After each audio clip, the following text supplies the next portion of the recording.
All right, guys, welcome back to the channel. Today we're going to preview Keyshawn Davis versus Nahir Albright. But first, I want to talk some breaking news. Liam Paro versus Lewis Crocker is set for June 24th. That is the new date. They were originally scheduled to take a fight in January on the Nikita Tszyu versus Michael Zarafa card. Lewis Crocker pulled out of that fight and they've rescheduled till now. It's going to take place at the Pat Rafter Arena in Brisbane. That's a tennis court.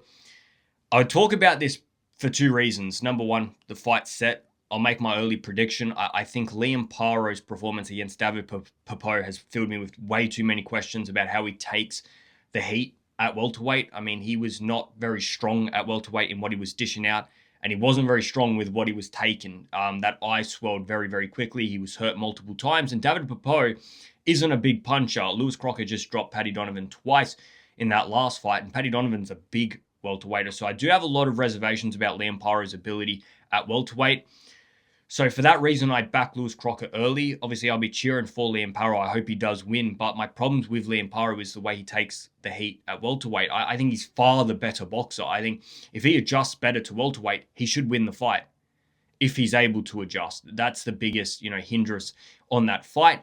In terms of Paddy Donovan and Karen Chikudzian, that happens this weekend. That is an IBF title eliminator. The winner gets the winner of Liam Paro and Lewis Crocker.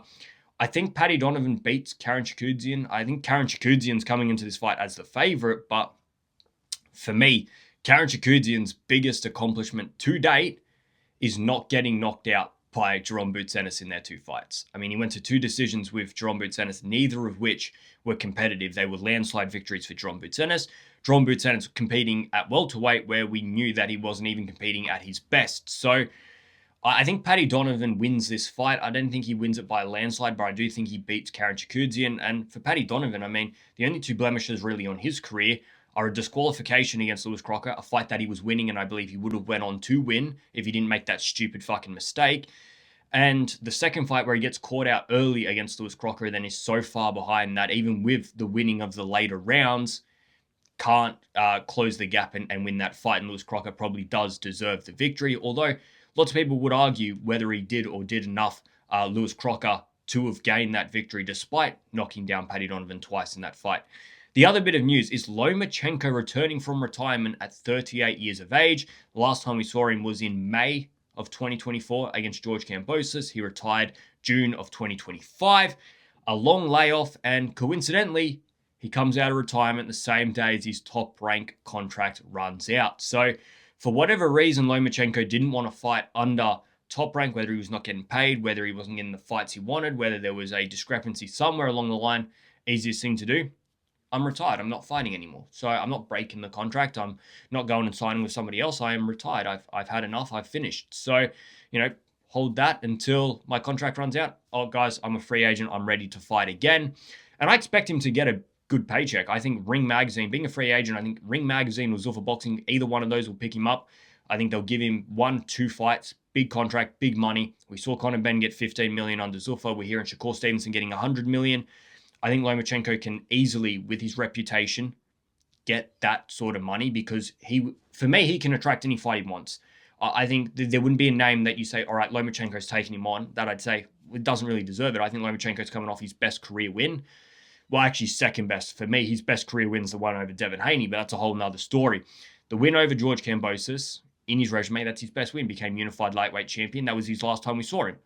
Should probably still be unified lightweight champion if there wasn't this discrepancy with top rank contract, obviously. So for Lomachenko, could we see this Gervonta Tank Davis fight? That is a big money fight. We're talking about that. Could he end up on Netflix? Netflix are paying people a lot of money to fight there as well. Could we see Lomachenko against Shakur Stevenson? My problem with the fight against Shakur Stevenson, Lomachenko would have to then step up another division. Lomachenko is 38 years of age, 2 years inactive. I know he is a master, he's a maestro, he's unbelievable, but Shakur Stevenson is very good as well. And you'd almost play that game of, well, Shakur Stevenson just spanked Teofimo Lopez, and Teofimo Lopez rightfully beat Lomachenko. So if we're doing that maths, but I think that would be a very high-level, skilled boxing purist fight, Lomachenko versus Shakur Stevenson. Shakur Stevenson would no doubt be the favorite, but Lomachenko he's just incredible. He's like Alexander Usyk. He's just an incredible fighter. He's got the skill set. The footwork is otherworldly, and I think him versus Shakur Stevenson would be a great, it'd be a chess match. It'd be a fencing match. It would be just two of the best fighting each other. I think that Gervonta Tank Davis fight, there's still a lot of interest as well. Tank Davis, I believe, is still the WBA champion. It's closer to the division that he last fought in. Well, it is the division he last fought in. So there's options there for Lomachenko. Like I said, I don't think there's any fight out there in lightweight, super lightweight that I would say, well, he doesn't deserve that fight. I'd more than happily see him against any of those guys. All right, let's talk about Keyshawn Davis and Nihil Albright. And you know what? This fight here for me, we're going to talk about how I think it's going to go, but these two guys, these two families even, I mean, they've had a lot of history coming up to this point. If we go back to October of 2023, when Keyshawn Davis first beat Nihil Albright, rightfully beat him. I actually thought it was quite a good fight from Keyshawn Davis. I thought Nihil Albright, there was a few mistakes that I think Keyshawn Davis made in that. I think he overlooked Nihil Albright. I think he wasn't active enough against Nihil Albright, and that's why there was probably a more competitive decision than there should have been. I think Keyshawn Davis is much the better fighter than Nihil Albright, but Keyshawn Davis then 12 days later gets pinged for marijuana in his system. That fight becomes a no contest. Whether that's the right decision or not, for me, I don't care whether you take marijuana or not and compete.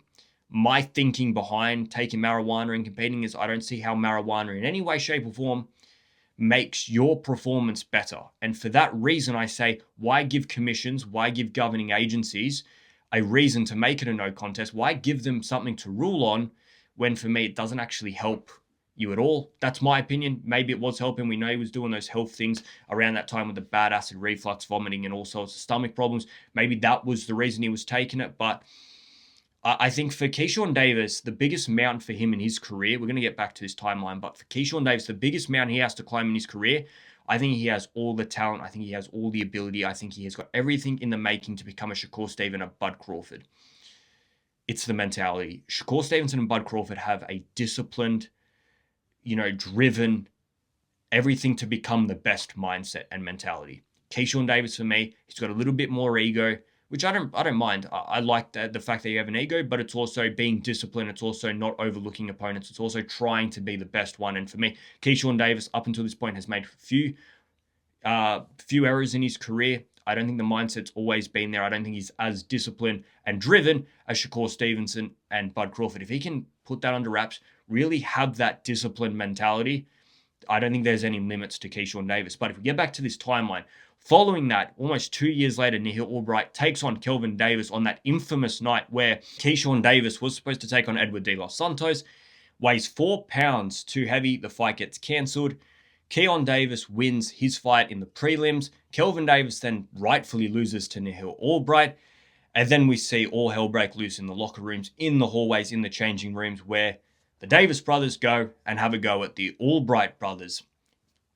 That was almost the tipping point of me saying, all right, where is Keyshawn Davis's mentality in his career? What is he thinking? What is he doing? Why is there this anger, this lack of discipline between Davis? And that's going to make him or break him. That's almost like, you can have a career like a Bud Crawford, or you can go off the rails a bit like Tank Davis has. Not saying that he's going to go and beat his wife or whatever, but,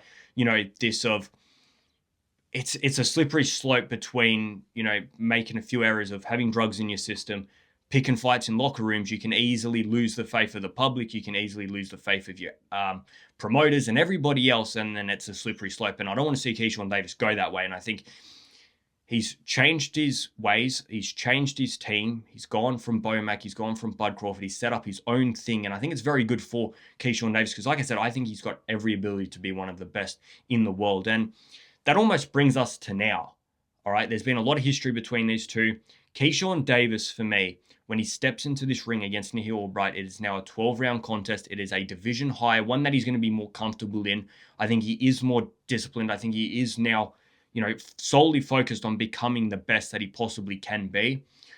I think Keyshawn Davis, this is almost going to be his coming out party. I think that win over Jermaine Ortiz was a very, very good one. He stopped somebody that nobody else could stop, and it was a good victory. But I think this one here is the one where he makes his statement. This is where he separates himself from good fighter to great fighter. This is where he separates himself from this level of opponent to, all right, now I'm unifying. Now I'm undisputed. Now I'm targeting the big names. And this is why, because I am so far above this. And I think this is where he really sets that tone. I think Nihil Albright, he's unorthodox. He's rangy. He's got that reach. He doesn't have a lot of power. He's very arm throw. He doesn't put a lot behind his punches, but he's a workhorse and he'll give you 10 or 12 rounds. If you don't get him out of there, he will just keep coming and keep coming and keep coming. And we saw that when Frank Martin couldn't get rid of him. We saw that when Keyshawn Davis didn't get rid of him. For me, Keyshawn Davis, new power in this division, more discipline, stronger mentality. I think this is where he makes his statement. I think the counter punching, the speed, the slickness, and now this new power at super lightweight, he's going to be way too much for Nahir Albright to, be able to contain. And for that reason, I think this is the fight where Keyshawn Davis really breaks through. I think he stops Nahir Albright. I think he does it probably 7th, 8th round. I think he has a very good victory over Nahir Albright. And this is where he makes his mark. This is where he makes his statement. He says, all right, I am back. I am fully committed. I am fully, driven to becoming the best that I can. And for me, it starts here. I think he's going to beat Nahir Albright, like I said, round 7, round 8. I think the counter punching is going to be way too much. Nahir Albright is going to constantly be walking forward, throwing punches. And even Frank Martin had success counter punching him.